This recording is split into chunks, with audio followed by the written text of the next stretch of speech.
E eu fui trabalhar nessa empresa por uma recomendação da Fiat. Eu trabalhava na CGE, tinha um ótimo relacionamento lá na Fiat, e a ITW precisava contratar alguém para apagar alguns incêndios lá e ligou lá na Fiat. Me indica um cara aí que é familiarizado com o seu expediente, com o seu dia a dia, porque eu preciso melhorar a minha imagem dentro da Fiat, né? E eu fui lá e, espontaneamente, na entrevista, eu falei para o diretor-geral que me entrevistou assim, cara, eu não falo inglês. Ele falou, não tem problema, cara, você está aqui recomendado, eu tenho um desafio. E acho que esse foi um grande desafio, porque eu tinha estudado inglês durante a minha vida inteira, mas nunca tinha aprendido, cara. Não que hoje eu sei falar, mas eu enrolo bem. Mas na época, ele me deu um desafio seguinte, ele falou, não interessa quanto vai custar e quanto tempo você vai ter que estudar. Eu preciso você preparado em 6 meses para viajar o mundo, me representando e fazendo reuniões em qualquer parte do mundo. A ITW é uma empresa que tem fábrica em 50 países diferentes. Por oportunidade da ITW, eu visitei mais de 20 países. E aí eu fui lá me dedicar a estudar o inglês, cara. Então eu saía da fábrica às 6, 7 horas da noite, ia para a escola de inglês, muitas vezes saía às 11, saía meia-noite, mas com aquele objetivo. Tinha um objetivo, né? Me propus a falar inglês em 6 meses e poder viajar sozinho. Ao ponto de a gente chegar em reuniões dos Estados Unidos e os caras chamarem a gente de fabricante de dinheiro. Porque a gente entregava o melhor resultado da nossa divisão. Então, isso é um desafio que, além de você não conviver com a língua, não ser a sua língua nativa, você tem toda uma política e uma burocracia que a empresa te cobra, né? A gente viajava para os Estados Unidos com uma rotina de quase 4 vezes por ano, uma vez a cada trimestre, para apresentar os planos.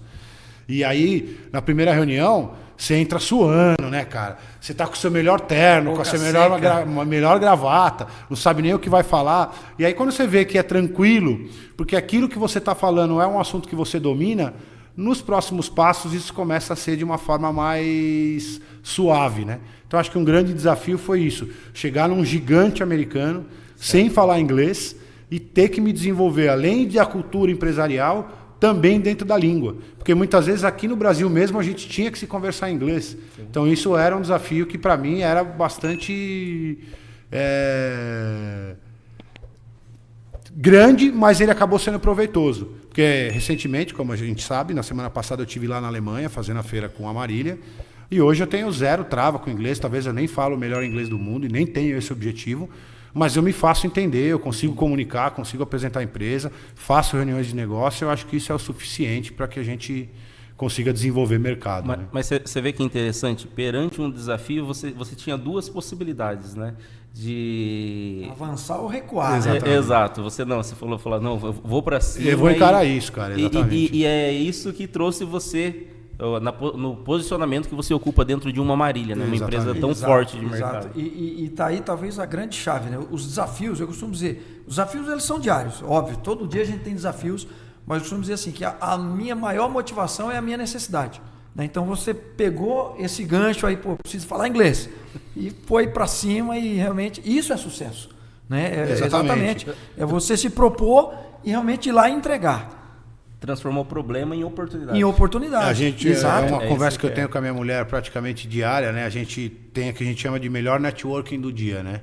É a hora que a gente se encontra de manhã lá. Um acordou, o outro acordou. Geralmente eu tenho o benefício de receber o café na cama lá, o café preto.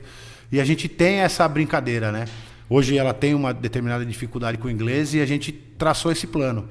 Até o ano que vem ela vai falar inglês, e aí, seja pelo bem, pelo mal, mas usando isso como desafio. A gente viajou para os Estados Unidos no começo do ano, ela se sentiu um pouco desconfortável com a ausência nativa da língua, com o poder de comunicação independente, porque falar inglês, comprar um pão, pagar numa loja, isso basicamente hoje todo mundo fala, a internet está aí e ajuda. Mas eu sei lá, estabelecer uma conversa com o cara que você quer alugar o carro, ou você negociar um desconto no apartamento que você está comprando, alugando, enfim, isso já requer um pouco mais de habilidade, né? E esse melhor networking do dia é o nosso plano para 2025, cara. A gente ter ela falando inglês. Um beijo, meu amor. Bacana, né? Então, assim, a gente é movido por desafios, né, Jefferson? Então, assim, são essas dificuldades, vamos colocar aqui, né, que trazem a gente a chegar onde a gente almeja, né? Porque você não vai pensar em algo para você e achar que aquilo vai acontecer do dia para a noite, né? E toda a tua história que você está contando aqui, certamente muita gente está se inspirando com essa história, né? Isso te trouxe a posição que você está hoje dentro da indústria Marília, né? Sim. Então, enfrentando os desafios que você enfrentou, mas hoje você, claro, terão outros desafios, tem outros desafios, mas você chega preparado, né, no teu dia a dia pelo que você já passou. E aí entra nessa questão, né? Aí entra o desafio, né? Antes de Marília, eu trabalhei por um período na Indebrás, que é uma empresa bastante reconhecida também no mercado de reposição, e foi ali que eu materializei a reposição. Porque até então eu era um cara 100% OIE, eu nunca tinha vivido a reposição. E aí o Edson Campos, que era o presidente na época, me contratou, me deu a cadeira de gerente comercial. O maior negócio da Indebrás era o OEM, né? Principalmente Ford, GM, Bosch, etc., mas ela também tinha um viés de reposição. E ali eu comecei a aprender o que era o mundo de reposição.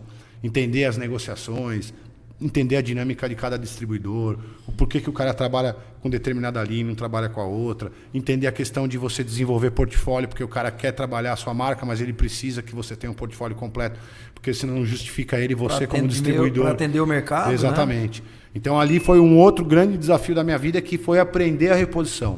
Isso aconteceu há 15, 20 anos atrás.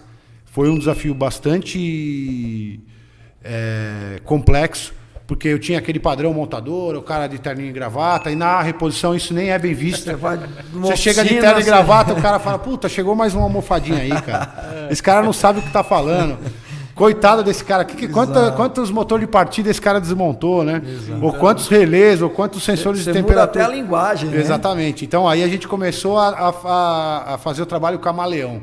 Você ia na montadora, você vestia um personagem e era aquele cara, o executivo sério, que levava... Na reposição, muitas vezes as coisas são tratadas mais de forma descontraída, mais de um formato mais informal, até a maneira de se vestir, né? Brincava com a menina que trabalhava comigo, a Jaqueline, também, que me contribuiu bastante com isso, que às vezes eu ia numa reunião de montadora de manhã, eu preciso de você comigo em tal distribuidor à tarde. Com ou sem gravata?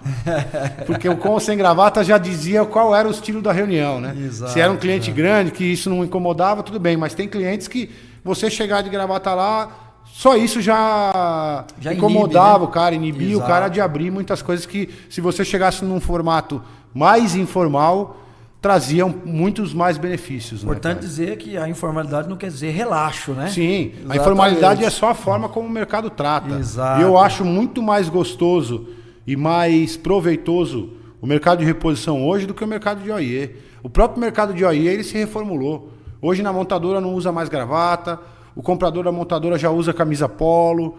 Eu brincava que a primeira montadora que acabou ou destituiu a gravata foi a Ford, e as duas estavam em São Bernardo, né? Então, se você ia numa reunião na Vox de manhã, você tinha que arrancar a gravata para ir na reunião na Ford à tarde, porque se você chegasse de gravata lá, o comprador brigava com você. Pô, cara, foi uma briga tremenda para a gente arrancar a gravata aqui do dress code, aí se aparece você, fornecedor de gravata, não vão mais te dar pedido. Então, tinha esse negócio de você ser, de fato, um camaleão, né, cara? Exato. E a gente acaba sendo. No mercado de distribuição é igual. Você não tem clientes iguais que tratam as coisas de formatos iguais. Exato. Você tem um cliente que trata a coisa de forma mais séria, é um cara formador de opinião, que gosta de discutir tecnicamente, que entra no detalhe de aplicação de produto. E tem o cara que é comprador de código, que é comprador de número, Exatamente. Ele quer saber de planilha, o que mais vendeu, o que menos vendeu. Isso hoje em dia eu acho que é o diferencial do vendedor, cara. Exato, é isso que eu ia comentar aqui. A nossa equipe de venda, a gente costuma bater nessa tecla aí. Você não pode falar da mesma forma com todo cliente. Tem aquele cara que é mais descontraído, é mais brincalhão. Você vai ligar para ele na segunda-feira, você vai poder falar do time dele, se ganhou, se perdeu. Tem cara que você não pode falar isso. Então, realmente, é esse feeling que você precisa ter, né? Ontem a gente estava tendo uma reunião lá dentro da Marília e eu escutei o comprador da Marília atendendo um telefone. Aí ele atendeu o telefone e... Não, faz o seguinte, cara... Me manda a foto e não sei o que e tal. A hora que ele desligou, eu falei, cara, você é o comprador que todo vendedor odeia. Porque o cara tá querendo marcar uma reunião com você, ele quer vir aqui, você quer evitar o cara, então você pediu para ele te mandar foto, ele pediu para ele fazer 1000 coisas antes de ter um encontro físico. Exato. Mas cabe ao cara que é o cara de vendas saber qual comprador quer receber uma visita semanal, qual Exato. Comprador quer receber uma visita mensal e qual comprador talvez não quer nem receber visita. O cara quer receber relatório, o cara quer receber informação, porque o cara está focado ali no dia a dia dele. Então, o melhor vendedor quem é? Aquele que tem a maior capacidade de se adaptar perante as diversas situações que o mercado Exatamente. coloca. E essa é uma questão hoje, principalmente com o WhatsApp, né? Eu costumo dizer isso, bater nisso também com a equipe de vendas lá. Tem cliente que você pode mandar a oferta, mandar ali o que você tem do dia, no WhatsApp, beleza, ele vai ver, vai dar um retorno. Tem cliente não, que você tem que mandar de fato, mas você precisa ligar para ele também. Então, o bom vendedor é aquele cara que consegue entender isso aí. Tem cliente que você manda o WhatsApp lá, daqui a pouco ele só manda o pedido, ó, manda tantos desse, tantos daquele. Tem cliente que passa lá e certamente ele recebe várias ofertas dessa por dia. Então, se você não ligar para ele, se você não ter um contato físico, né, vamos dizer assim, com ele, fica mais difícil. Então, e aconteceu isso. A gente tem um cliente nosso do Paraná, que o escritório deles é no Paraná, mas a fábrica deles é em Manaus. Eles são fabricantes de motos elétricas. E a Marília fornece para ele a linha de relés. Certo. E aí comecei o contato com essa empresa. Hoje quem está fazendo o atendimento é o Daniel, que trabalha conosco lá na área de indústria. E aí um dia eu tinha uma dúvida técnica, eu falei para a menina assim, pô, me dá seu telefone que eu vou te ligar. Ela me respondeu assim, não pode ser por aqui? Então já fica o entendimento. Essa pessoa não gosta de contato. Exato. O canal de comunicação com ela é via WhatsApp. Exatamente. É via e-mail, é via mensagem. Outro cara, ele quer que você vá lá. Você pega hoje o nosso comprador da Volkswagen, 90% das discussões que eu tenho com ele, ele quer que eu vou lá. Ó, cara, vem aqui. Vamos almoçar e aí no almoço a gente discute o nosso futuro, entende o que a gente tem que fazer. Então, cabe ao vendedor conseguir fazer essa percepção da onde ele tem que estar e quanto ele avança e quanto ele recua em cada situação. Exatamente. Né?